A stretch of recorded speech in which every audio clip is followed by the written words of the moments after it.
Assalamualaikum warahmatullahi wabarakatuh. Bismillah, alhamdulillah, wa syukurillah, ala nikmatillah, la haula wa la quwata illa billah, amma ba'du. Pemirsa, ketemu kembali dengan Gilamang Putro. Salam budaya warisan Nusantara. Pemirsa, di kesempatan ini saya akan melanjutkan keterangan-keterangan saya tentang Sandikolo Bumi Mojopahit. Pemirsa, di kesempatan yang lalu dijelaskan bahwa ada 3 orang utusan dari Kapasan Ujung Galuh yang diutus oleh Ki Gede Kusen, yang mana 3 utusan ini diperintahkan untuk menemui Syekh Abu Hurairah yang ada di Ngisi-Harjo. Tetapi di tengah perjalanan, saat sudah memasuki wilayah Tuban, ternyata 3 orang ini dikejar oleh 5 orang. Dan saat lemparan tombak yang dilakukan oleh seorang yang mengejar, yaitu Ibrahim Amir, maka kuda Ibrahim Amir yang terkena lontaran tombak itu, maka kuda dan penunggangnya, yaitu Ibrahim Amir, roboh seketika. Lalu 2 orang temannya, yaitu Ken Gesah dan Yusuf, mau membantu Ibrahim Amir yang terjatuh itu. Tiba-tiba muncul 4 orang lagi dengan membawa senjata tumbak. Akhirnya mereka menyelamatkan Ibrahim Amir yang berada di bawah. Malik Yusuf memerintahkan agar Ibrahim Amir ini segera melompat ke kudanya. Dan Ibrahim Amir ini berada di depan, yaitu di depan Malik Yusuf. Ternyata naas bagi Malik Yusuf, yang mana 4 orang itu yang sedang membawa tombak terus mengejar ini secara bersama-sama melemparkan tombak itu. Untung Ibrahim Amir bisa mengelak lemparan tombak yang mengarah ke lehernya. Tetapi malang bagi Malik Yusuf, lontaran tombak mengenai punggungnya, sehingga jatuhlah Malik Yusuf. Dan saat itu Ibrahim Amir yang mau menghentikan kudanya dicegah oleh Ken Gesah. Jangan, biarkan. Akhirnya dibiarkan Malik Yusuf itu yang terjatuh. Dan kemudian 2 orang ini kemudian melarikan diri dan terus dikejar oleh 5 orang itu. Akhirnya Ibrahim Amir memerintahkan untuk berpencar. Dan ternyata Ibrahim Amir dikejar oleh 2 orang, sedangkan Ken Gesah dikejar oleh 3 orang. Entah bagaimana nasibnya Malik Yusuf dan bagaimana nasibnya Ken Gesah. Karena mereka sudah terpencar, dan dengan susah payah Ibrahim Amir ini akhirnya sampai ke Ngisi-Harjo. Setelah sampai di Ngisi-Harjo, ternyata orang yang dicari, yaitu Syekh Abu Hurairah, tidak ditemukan. tidak ada di tempat. Karena Syekh Abu Hurairah bersama Ali rahmatullah sudah pergi ke Madura. Yang dimaksud Syekh Abu Hurairah tidak lain adalah saudara ipar dari Ali rahmatullah, yaitu Zainal Kabir. Akhirnya Ibrahim Amir ini diterima oleh santri-santri yang ada di GC Harjo. Setelah itu, karena yang dicari tidak ketemu, dan orang yang paling tahu tentang di mana Zainal Kabir adalah istrinya, yaitu Siti Zainab, maka Siti Zainab mengatakan bahwa suaminya sedang pergi bersama kakaknya, yaitu Ali rahmatullah, ke Madura. Nah, setelah ditanya tentang keperluannya, akhirnya secara rahasia disampaikan kepada Siti Zainab, dan oleh Siti Zainab memerintahkan 10 santri yang ada di GC Harjo untuk mengantarkan Ibrahim Amir ini menuju ke Tuban. Dan diperintahkan kepada 10 santri itu agar benar-benar yang namanya Ibrahim Amir ini benar-benar dijaga sampai ketemu dengan Gan Engcu atau Adipati Haryo Tejo. Pemirsa dimanapun Anda berada, setelah dicari malam itu, dicari ke Tuban, ternyata Adipati Haryo Tejo sudah berada di Lasem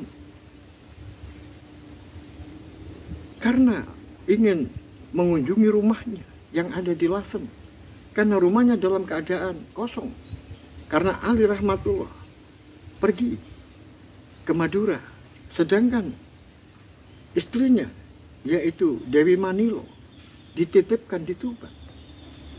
Oleh sebab itu, utusan ini tidak mau mengambil risiko, menunda waktu, maka malam itu juga menuju ke Lasem. Setelah ketemu di Lasem, kemudian menyerahkan surat. Setelah ditanya Ibrahim Amir, dia adalah utusan Caroko yang dikirim oleh Ki Gede Kusen yang berasal dari Kapasan Ujung Galuh. Maka di dalam surat ada 2 surat yang ditulis oleh Gede Kusen dan surat yang sebagai bukti bahwa di dalam surat yang ditulis oleh Gede Kusen bahwa dia menerima surat rahasia yang berasal dari Kahuripan, yang mana isinya surat adalah putra-putra dari Raja Mojopahit yang sekarang berkuasa, putra Prabu Kertawijoyo yang menduduki sebagai penguasa di Paguhan, yaitu Bre Paguhan, serta anaknya yang kedua yang berkuasa di Kahuripan yang disebut dengan Bre Kahuripan, serta anaknya yang kedua yaitu anak kedua yang berkuasa di Wengker yang disebut dengan Bre Wengker. 3 orang anak ini, yaitu 3 pangeran ini, yaitu putranya Prabu Kertawijoyo. Di dalam surat ini ada indikasi ingin menyerbu Tuban.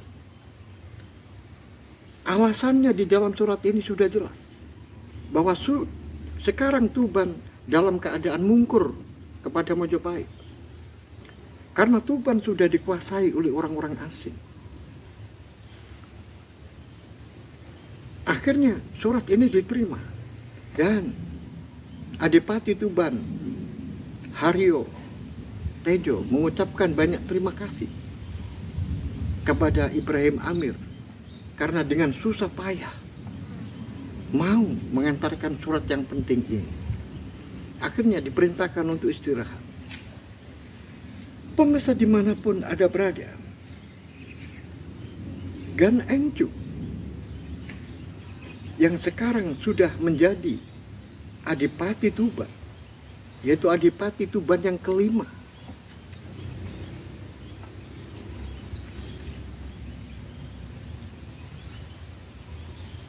terus membaca surat rahasia itu sambil bertanya-tanya, apakah benar isi surat ini bahwa Tuban akan dihancurkan oleh putra dari Raja Majapahit sekarang. Di dalam surat ini sudah jelas. Nah, kemudian surat ini menurut tulisan pengantar dari Gede Kusen, di dalam tulisannya mengatakan bahwa surat ini sebetulnya dibawa oleh Caraka Kahuripan, yang tujuannya dialamatkan kepada penguasa Ujung Galuh, yaitu Rakrian Kanuruhan Lembusuro. Tetapi surat itu tidak diberikan kepada Lembusuro, justru malah diberikan kepada Gede Kusen yang ada di Kapasan. Karena orang-orang itu sebenarnya orang-orang Islam.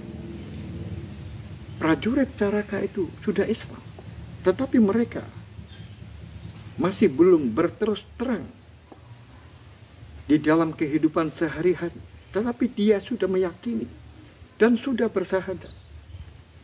Oleh sebab itu, karena ini adalah surat yang sangat penting, oleh sebab itu surat tidak diberikan kepada Rakrian Kanuruhan Lembusuro, tetapi diberikan kepada Gede Kusen. Apa ini maksudnya? Nah, akhirnya setelah dipikirkan 3 hari di Lasem, Adipati Tuban Haryo Tejo kemudian memanggil orang penting yang ada di Tuban, yaitu Pangeran Santibodro dan seorang temenggung yang dulu berasal dari Simongan, yang diangkat oleh Adipati Haryo Adikoro, tidak lain adalah Gan Engwan, adiknya Gan Engcu, yang sekarang sudah menjadi seorang senopati, menjadi seorang temenggung, yaitu Temenggung Haryo Sugondo. Maka 2 orang ini dipanggil untuk menuju ke Lasem. Setelah utusan dari Lasem ini sudah menemui 2 orang penting ini, akhirnya Temenggung Haryo Sugondo serta Pangeran Santibodro menuju ke Lasem. Dan akhirnya terjadilah pembicaraan 4 orang, yaitu Adipati Haryo Tejo, kemudian pembantunya yang sangat setia, yaitu Pangeran Wirobodro, kemudian sekarang ditambah dengan Pangeran Santibodro dan Temenggung Haryo Sugondo. Siapa sebenarnya Pangeran Santibodro itu? Pangeran Santibodro adalah adiknya Pangeran Wirobodro. Pangeran Santibodro adalah menantu dari Adipati Haryo Dikoro. Dan itu kedudukannya sama dengan Gan Encun, juga menantu dari Adipati Haryo Adikoro. Hanyalah Gan Encun ini mendapatkan putri dari Adikoro yang tertua. Putrinya cuma 2, yaitu putri Raden Ayu Tejo, kemudian adiknya Raden Ayu Tejo adalah Raden Ayu Retno Dumila. Nah, Raden Ayu Retno Dumila ini dinikahi oleh Pangeran Santibodro. Nah, kemudian Pangeran Santibodro ini memiliki kakak. Kakaknya adalah Pangeran Wirobodro yang menjadi temunggung membantu Adipati Haryo Tejo. Sekarang tokoh Tuban sudah berkumpul di Lasem untuk membicarakan masalah datangnya surat rahasia yang dikirimkan oleh seseorang yang namanya Ibrahim Amir yang berasal dari Kapasan, Ujung Galuh. Akhirnya Adipati Haryo Tejo di hadapan saudara-saudaranya bercerita, "Wahai Dimas semuanya, dulu aku pernah dimarahi oleh Romo Adipati Haryo Adikoro. Saat itu aku mendapatkan kabar dari orang-orangku yang ada di Ujung Galuh, yaitu yang ada di Canggu, di mana orang-orang di sana kemudian mengirimkan kabar kepada saya. Saat itu saya sudah menjadi menantu dari Adipati Adikoro. Nah, karena kabar ini berasal dari lisan, dari mulut yang disampaikan kepada saya, yang isinya adalah bahwa penguasa-penguasa Paguhan, penguasa di Kahuripan, penguasa di Kabalan, dan penguasa di Wengker itu tidak suka terhadap Tuban. Alasannya adalah sama, bahwa Tuban sekarang sudah memungkurkan Majapahit. Artinya sudah berpaling dari Majapahit. Karena Tuban memberikan keleluasaan kepada orang-orang asing dan memberikan keleluasaan terhadap agama baru, yaitu agama Islam. Oleh sebab itu, mereka menganggap bahwa Tuban harus dimusuhi. Saat itu aku sampaikan kepada mertuaku, yaitu Adipati Haryo Adikoro. Tetapi mertuaku marah.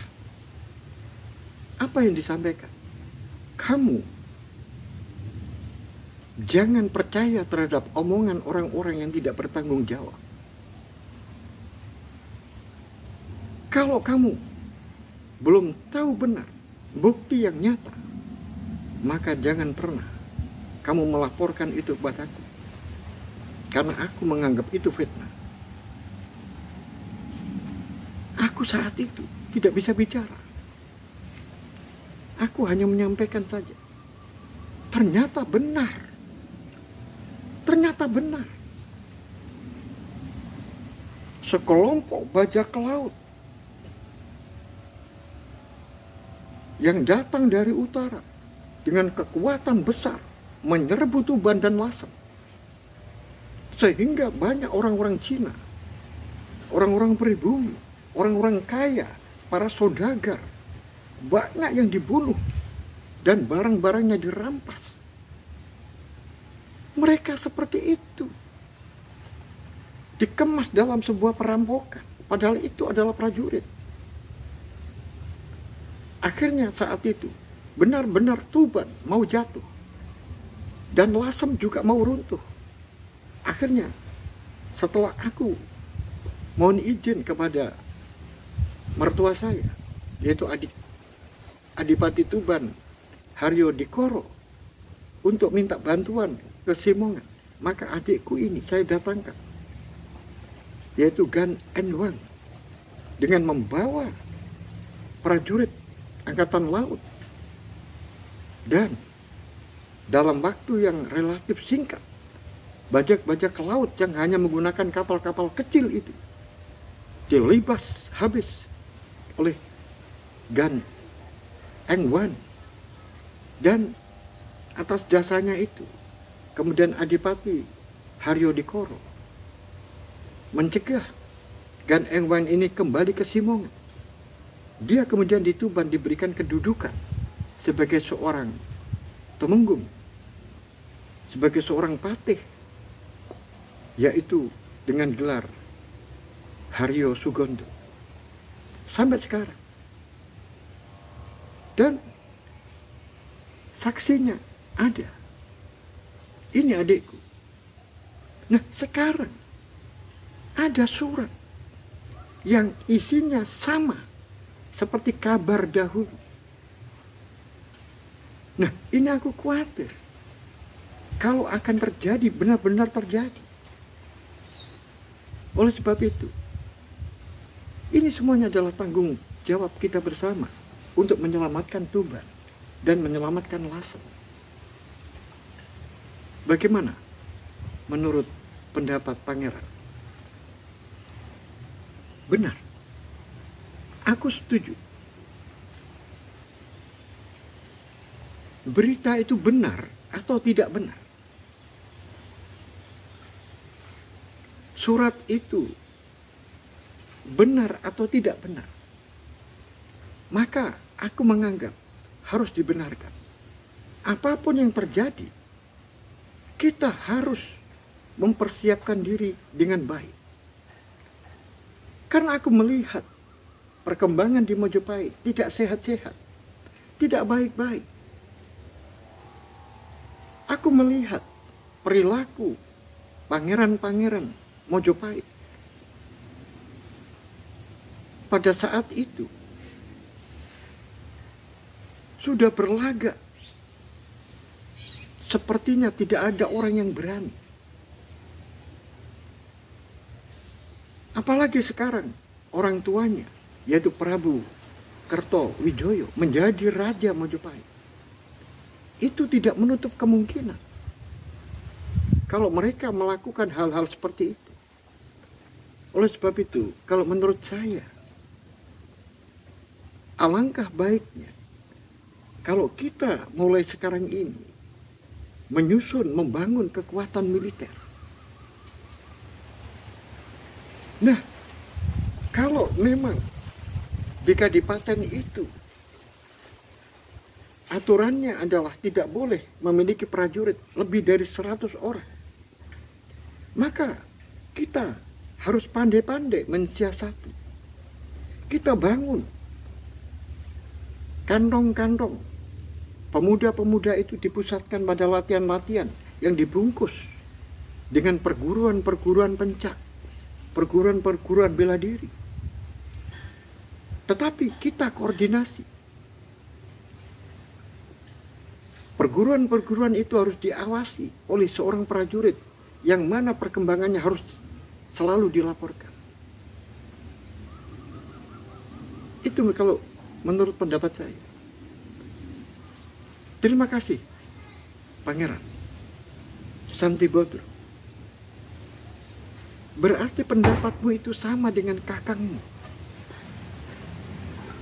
yaitu Temenggung Wirobodro. Sama seperti kamu. Dan aku yakin adikku Gan Enwang juga sama pendapatnya. Cuma aku mempunyai saran bahwa jangan hanya pembangunan militer ini hanya sifatnya darat. Laut pun harus kita siapkan. Karena Tuban dan Lasem secara strategis kita bisa menggunakan laut. Dan musuh-musuh itu pun juga bisa memanfaatkan laut untuk menyerang kita. Oleh sebab itu, kita harus memiliki armada yang kuat. Dan kalau memang nanti armada-armada Tuban dan Lasem ini, kalau ditempatkan di Tuban dan di Lasem akan dicurigai Majapahit, maka kita akan membuat laskar-laskar angkatan laut itu yang kita sembunyikan di Simongan atau di Pagota, sehingga mereka tidak bisa menuduh kita. Bagaimana menurut pendapat pangeran semuanya? Aku setuju. Baiklah kalau begitu. Mulai besok kita rencanakan, maka kita harus berani mulai sekarang ini Cancut Taliwondo untuk mempersiapkan diri. Kalau ada gempuran dari mereka-mereka yang membenci Tuban dan membenci Lasem. Aku ingat Tuban ini tulang punggung Majapahit, tidak bisa diremehkan. Pendiri-pendiri Tuban ini adalah para pejuang Ronggolawe. Sebagai Adipati Tuban yang pertama, kemudian diturunkan kepada anaknya, yaitu Sirolawe. Kemudian diturunkan kepada anaknya, Sirowenang. Kemudian diturunkan kepada anaknya, Haryo Heno. Semuanya adalah pejuang-pejuang. Seperti Adipati Haryo Heno. Bagaimana? Pada tahun 1404 wafatnya bukan wafat secara biasa, tetapi wafat dalam pertempuran. Saat itu Tuban membantu Istana Barat untuk menggempur Istana Timur, Perang Paregreg. Dan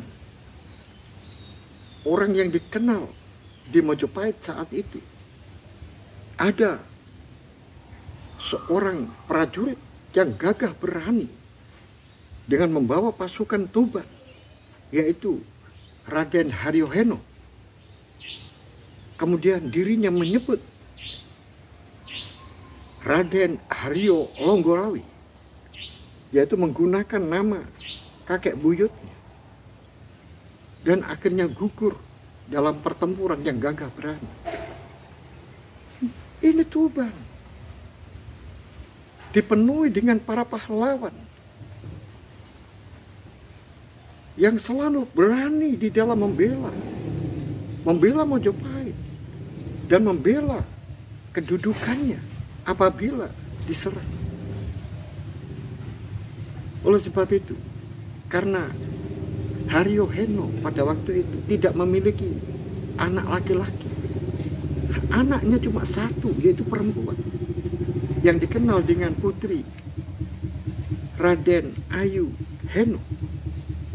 Kemudian dinikahi oleh mertua saya, juga mertuamu pangeran, yaitu Adipati Adikoro.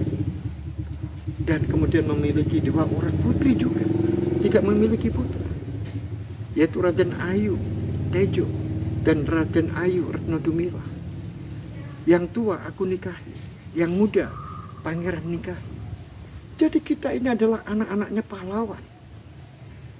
Kalau ada seperti ini, kemudian kita diam, kemudian kita takut, maka tidak cocok kita sebagai anak-anak dari pejuang di Tuban ini. Baiklah Kang Mas, aku setuju. Aku setuju. Mari kita persiapkan.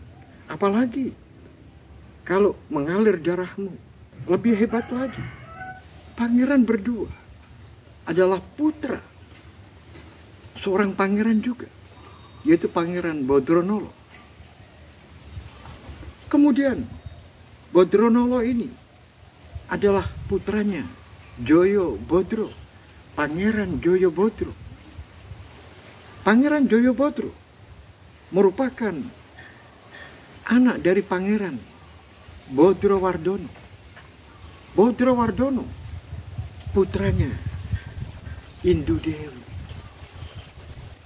Indu Dewi putranya Tribono Tunggal Dewi. Tribono Tunggal Dewi putranya Raden Wijaya.